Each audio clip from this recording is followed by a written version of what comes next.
Tous les mois, je reçois à peu près des dizaines de messages, que ce soit sur TikTok ou même par email, pour me demander des conseils sur comment faire pour rentrer en cybersécurité et avoir son premier emploi.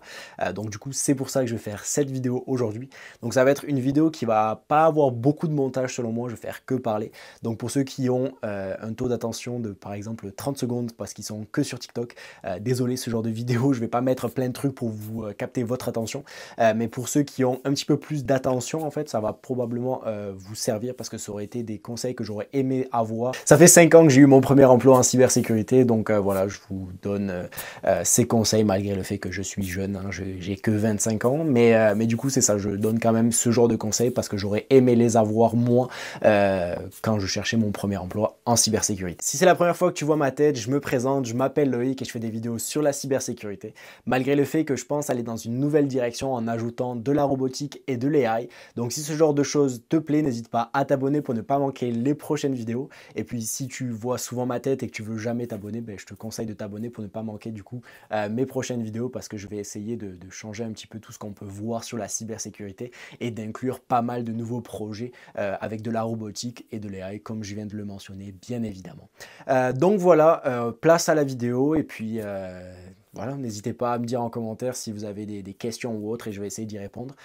Donc voilà, place à la vidéo. Alors conseil numéro 1, peut-être que ça n'en est pas un pour certains, mais je vais quand même le dire, n'allez pas en cybersécurité si c'est juste pour faire de l'argent. Je vois trop souvent sur internet des gens se dire ah ben moi je fais plus que 100 000 à l'année en cybersécurité, tu vas avoir, tu travailles 25 heures semaine, tu travailles de partout dans le monde, etc. Alors ça potentiellement c'est vrai, moi personnellement je travaille en full remote, mais je ne gagne pas encore malheureusement plus que 100 000 à l'année malgré le fait que je commence à avoir quand même pas mal d'années d'expérience. Alors c'est possible de faire plus de 100 000 à l'année, mais il va falloir avoir quand même pas mal d'expérience, donc c'est plus les gens seniors ou avoir énormément de certifications.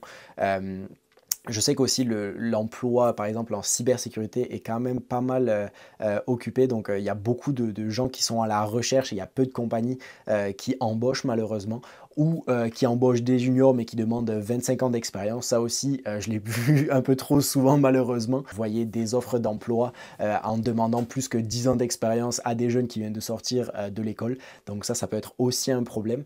Mais du coup, c'est ça. Pour vraiment garder ce point-là, ça serait juste de dire ne faites pas de la cybersécurité ou n'allez pas juste en cybersécurité pour l'argent parce que ça va être très très difficile. Il va falloir toujours apprendre et si vous n'avez pas cette petite flamme pour la cybersécurité, je pense que ça va pas être le bonne chose pour vous. Peut-être que vous allez réussir à avoir un diplôme là-dedans, mais que sur la longueur, en fait, vous n'allez pas tenir et ça peut être vraiment très stressant et il peut y avoir énormément de choses à apprendre. Donc même des gens qui ont 20 ans d'expérience continuent encore d'apprendre. Donc si vous n'aimez pas apprendre, n'allez pas du tout dans ce domaine. Donc pour revenir sur les salaires sont quand même bons en cybersécurité, que ça soit au Canada ou aux États-Unis. En France, j'ai pas vraiment regardé France et Belgique. Il faudrait peut-être que je regarde un petit peu plus pour avoir une étendue des salaires que c'est là-bas. Mais dites-vous que c'est ça, si jamais dès que vous allez sortir de l'école, vous n'allez pas faire des gros salaires directement, ou peut-être que vous allez être chanceux et pouvoir le faire, mais c'est quand même assez rare de sortir de l'école et de faire des gros salaires. Donc ne vous dites pas et ne partez pas en tête et de vous dire bon ben dès que je vais avoir mon diplôme, je vais gagner 150 000 à l'année, hop hop, tranquille. Ce n'est pas le cas.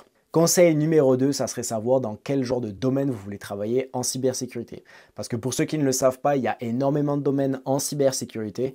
Je peux vous en citer quelques-uns comme par exemple le Blue Team, le Red Teaming ou la gouvernance. Il y en a plein d'autres. Si ce genre de vidéo vous plaît, je pourrais en faire une vidéo complètement détaillée avec tout un roadmap sur savoir, ok, ben, si vous voulez par exemple aller en SOC analyst, voici les certifications qu'il faudrait faire. Si vous voulez aller par exemple en pen testing, voici les certifications qu'il faut faire, etc., etc. Je ne le ferai pas dans cette vidéo parce que sinon ça risque d'être trop long. Si jamais c'est une vidéo qui vous intéresse, n'hésitez pas à me le dire en commentaire et je pourrais en faire une vidéo en entière dédiée justement pour ça. Donc faites sûr de savoir dans quel poste vous voudriez aller en cybersécurité parce que dépendamment dans quel poste vous voulez aller, vous n'allez pas aller chercher les mêmes certifications malgré le fait que vous pouvez quand même pivoter si ça ne vous plaît pas, mais au moins c'est quand même une bonne trajectoire à avoir. Si par exemple vous voulez être SOC analyste, ben, je ne vais pas vous dire d'aller faire du pentest par exemple. Donc pour le troisième conseil, ça serait ne vous focalisez pas juste avec des diplômes d'études, que ça soit public ou privé. Alors pourquoi je dis ça? Parce que selon moi,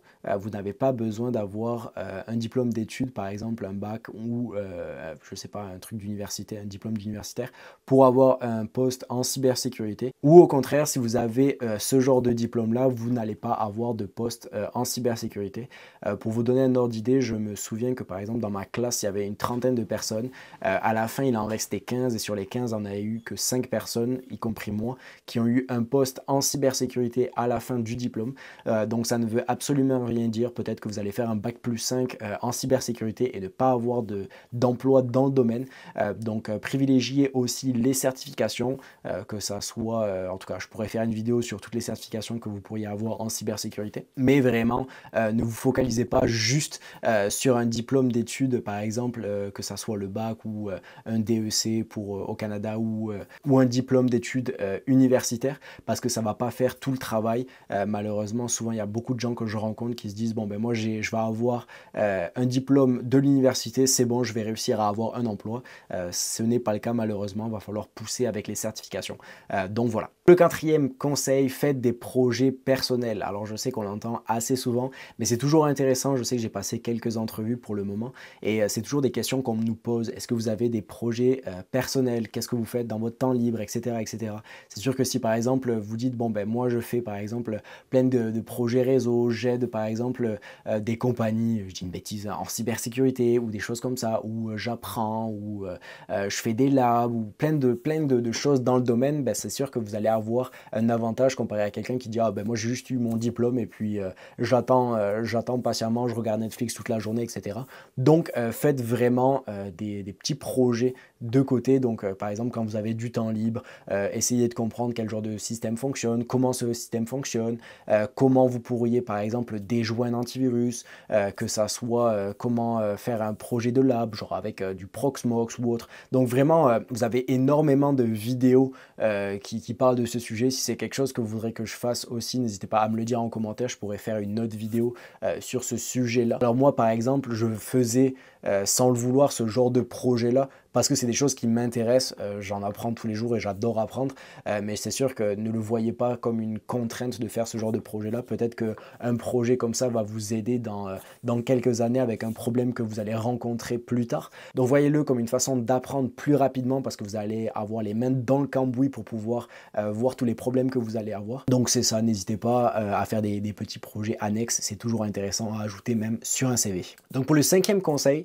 ça serait de pousser vos applications donc pour un emploi avec des subventions. Alors je sais que c'est peut-être une petite astuce que je vais vous donner, malgré le fait que je vais en parler en fin de vidéo sur mon expérience personnelle avec mon premier emploi, mais c'est comme ça que j'ai réussi à avoir mon premier emploi en cybersécurité et du coup mon premier emploi en IT, parce que en gros en faisant mes demandes d'application, je mentionnais les liens avec par exemple des subventions que le gouvernement donnait pour justement engager des jeunes en cybersécurité et en IT. Et en gros, en fait, ça m'a permis de pousser ma candidature et de dire, OK, cette personne-là est vraiment intéressée à travailler. Elle nous donne en plus des ressources pour que ça nous coûte moins cher de l'engager.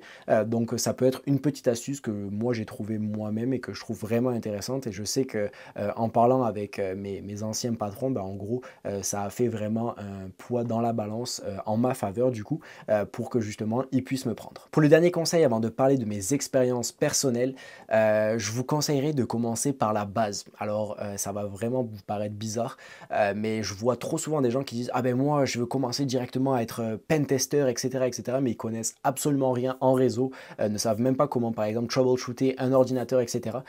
Donc, je vous conseillerais vraiment de commencer par la base. Moi, personnellement, j'ai commencé avec un travail où je réparais des ordinateurs, donc j'étais soutien, je faisais du soutien technique. Donc, en gros, une personne, une vieille petite mamie m'a appelé parce qu'elle avait des problèmes sur son ordinateur, installer un antivirus, etc. Je sais que ça peut être chiant pour certains parce que moi je le faisais déjà avant de travailler là parce que j'aimais ça, mais au moins vous allez pouvoir avoir plus d'expérience et puis en plus vous allez peut-être voir des problèmes que vous n'avez jamais vus. J'ai appris énormément et je remercie mon premier employeur s'il tombe sur cette vidéo malgré le fait qu'il tombera jamais sur cette vidéo, mais bon. c'est pas grave, on sait jamais. Mais du coup, c'est ça. En gros, c'est ça. Je vous conseille fortement de commencer par la base, de réparer des ordinateurs, essayer d'appliquer dans des compagnies qui réparent les ordinateurs, qui font du soutien technique, des call centers par exemple, pour vraiment voir les premiers problèmes. Donc vraiment faire du tech support niveau 1. Comme ça, au moins, vous allez voir tous les problèmes les plus faciles, entre guillemets, à résoudre. Et au moins, vous allez avoir l'expérience, donc la base requise pour justement aller au prochain level. Donc, ne brûlez pas les étapes, faites des baby steps. Les baby steps, c'est des pas de bébé du coup. Allez-y graduellement, vous avez le temps de faire de la cybersécurité. Il faut quand même commencer par la base pour pouvoir aller au sommet. C'est ça, ça serait mon dernier conseil avant de passer à mes expériences personnelles. Mais du coup, c'est ça, commencez par la base pour que justement vous puissiez avoir toutes les connaissances de base pour les futurs projets et les futurs problèmes que vous allez rencontrer durant votre carrière. Donc une petite astuce bonus, alors normalement elle n'était pas comprise dans le lot, mais bon, j'y ai pensé pendant que je faisais ma séance de muscu. Donc en gros, ça serait de parler en anglais ou au moins comprendre la majorité des termes, etc. Parce qu'en fait, les meilleures certifications en cybersécurité se donnent pas en fait en français. Donc c'est dommage, mais malheureusement c'est ce qui arrive, c'est la dure réalité de la cybersécurité. Toutes les meilleures certifications, toutes les meilleures, par exemple les meilleurs cours, les meilleurs événements, etc. sont en anglais. Donc je vous conseille fortement d'apprendre l'anglais, de le pratiquer au maximum parce que ça va vraiment vous servir durant votre carrière. Et puis en plus, si vous êtes par exemple en France, en Belgique ou même au Canada et que vous voulez partir par exemple pour les États-Unis pour un meilleur emploi, du coup vous allez être beaucoup plus payé. Donc je vous conseille fortement de pratiquer votre anglais. Je sais que c'est dur, mais essayez au plus parce que du coup ça va vraiment vous servir pour le futur. Donc voilà, c'était la petite astuce bonus. Place à mes expériences personnelles. Donc comment j'ai eu mon premier emploi en technicien informatique, donc mon premier emploi en informatique. Si jamais moi mon premier emploi, vraiment je travaillais dans une boucherie à côté de mes études, donc rien à voir avec l'informatique. Mais du coup voilà, comme vous pouvez le voir, j'ai commencé tout en bas et j'essaie de gravir petit à petit les échelons, pardon. Mais du coup c'est ça, donc pour mon premier emploi en IT, comme je l'ai mentionné un petit peu plus tôt, donc pour mon premier emploi, ce que j'ai fait, c'est que j'ai appliqué dans la compagnie informatique qui était à côté de chez moi. Et en fait, ce que j'ai fait, c'est ça, c'est que j'ai donné en fait des liens pour des subventions pour que justement ils ne puissent pas payer beaucoup pour en fait mon salaire. Donc je pense de mémoire, le gouvernement donnait la moitié de mon salaire. Donc c'était vraiment une offre en or en fait pour lui parce qu'il cherchait en plus un technicien. Mais du coup, c'est ça, essayez de regarder peut-être avec votre région ou autre, peut-être que vous avez des subventions que vous ne connaissez pas, ça vaut la peine de chercher parce que j'ai pu avoir mon premier emploi grâce à ça. Et puis bon, ça c'est un conseil, mais peut-être que je devrais pas vous le dire, mais bourriner. Moi j'ai été un petit peu un forceur comme on dit. Je lui envoyais des mails toutes les 2 semaines, je pense, juste pour faire des suivis parce que il me répondait pas. Et puis il vaut mieux montrer que vous êtes vraiment à la recherche d'un emploi et que vous êtes déterminé, quitte à même faire des stages non payés, etc. Juste vraiment pour vous dire, ok, je veux vraiment apprendre, etc. Je veux avoir ma première expérience dans le domaine. J'entends trop souvent malheureusement des gens qui veulent faire qui veulent pas faire par exemple des stages non payés parce qu'ils disent, ah non, moi je travaille pas gratuitement, nanana. Dites-vous qu'en fait, l'expérience que vous allez acquérir durant ce stage-là, ça vaut énormément et qu'en gros, vaut mieux ne pas être payé sur le long terme. Non, vaut mieux pas être payé sur le court terme, mais être payé beaucoup plus sur le long terme. Il y a une phrase de Alex Hormozy que j'apprécie tout particulièrement qui dit There's time to earn and time to learn. Donc, il y a du temps pour, par exemple, apprendre et du temps pour acquérir de l'argent. Donc, soyez dans ce mindset-là que vous êtes au début de votre carrière. Donc, il faut que vous appreniez le plus de choses possible. Donc, voici l'anecdote sur comment j'ai eu mon premier emploi en cybersécurité. Je travaillais en tant que technicien dans la première compagnie, comme je vous le disais. J'ai travaillé pendant 1 an et demi là-bas. Ce que j'ai fait, c'est que j'ai vu qu'ils avaient une offre d'emploi pour un poste de cybersécurité pour l'interne. Et en fait, ce que j'ai fait, c'est que sans leur consentement, malheureusement, j'ai fait un audit en fait de leur site. Leur site à l'époque était avec du WordPress. Je ne sais pas s'ils l'ont encore avec du WordPress. Mais en gros, ce que j'ai fait, c'est que j'ai fait tout un audit malgré le fait que c'est complètement illégal ce que j'ai fait. Donc, c'était soit j'avais l'emploi, soit j'allais en tôle. J'ai fait vite mon choix. Et Donc j'ai fait ça pendant mon entrevue, donc je leur ai présenté le rapport, donc dès qu'ils avaient fini de me poser mes questions et qu'ils m'ont demandé si j'en avais pour eux, en gros je leur ai présenté ce rapport et donc dès que j'avais été embauché dans la compagnie, je leur ai demandé un suivi concernant cette pratique-là. Bon, ils ont vraiment apprécié le fait que j'ai fait ça, ça a vraiment penché pareil la balance de mon côté parce qu'ils n'avaient jamais vu ça de leur vie et qu'ils étaient assez impressionnés. Donc peut-être des fois prenez des risques, ça vaut la peine, n'en prenez pas trop, donc je veux pas être responsable si jamais vous faites de la merde, mais vraiment peut-être des fois prenez des risques, ça paye. Honnêtement, j'y suis allé et j'avais même pas les compétences, je pense qu'ils demandaient 5 ans d'expérience, je les avais pas, mais je leur ai prouvé que j'étais déterminé, du coup même en faisant ce document avec donc ce petit audit de sécurité sur leur réseau. Donc voilà, évitez par exemple de vous mettre en danger ou évitez de vous mettre dans la merde par rapport à ces conseils-là. Par exemple, je ne vous conseillerais pas de hacker une compagnie directement parce qu'ils pourraient peut-être mal le prendre. Moi, je l'ai fait avec des pincettes et j'ai survolé, j'ai pas creusé encore plus. Mais du coup, c'est ça. Donc, c'est comme ça que j'ai eu mon premier emploi en cybersécurité. Je vous conseillerais peut-être de faire de même concernant peut-être les subventions, peut-être pas pour faire un audit directement, mais des fois, ça peut aider, ça peut faire pencher la balance. Donc, on a terminé avec cette vidéo. Je vous remercie de l'avoir regardée. Je ne sais pas combien de personnes va la regarder jusqu'ici. Donc, merci beaucoup si vous l'avez fait. J'espère que ça va pouvoir vous aider dans votre quête d'avoir votre premier emploi en cybersécurité. Si jamais vous avez des questions, n'hésitez pas à me le dire en commentaire. Je pourrais essayer de vous y répondre au maximum. Et puis, n'hésitez pas à vous abonner. Comme je l'ai dit un petit peu plus au début de la vidéo, ce que je vais faire, c'est que je vais essayer de créer des vidéos avec de la robotique, de l'AI et de la cybersécurité. C'est les 3 domaines que je commence à apprécier de plus en plus. La robotique et l'AI, bien évidemment, la cybersécurité, ça a toujours été dans mon cœur. Mais du coup, c'est ça. Donc, j'essaierai d'aligner les 3 et de voir dans le futur qu'est-ce qu'on pourrait faire. Peut-être faire des petits projets un petit peu what the fuck pour pimenter le tout. Donc voilà, n'hésitez pas à vous abonner pour ne pas manquer les prochaines vidéos. Nous, on se retrouve pour une prochaine. C'était Loïc.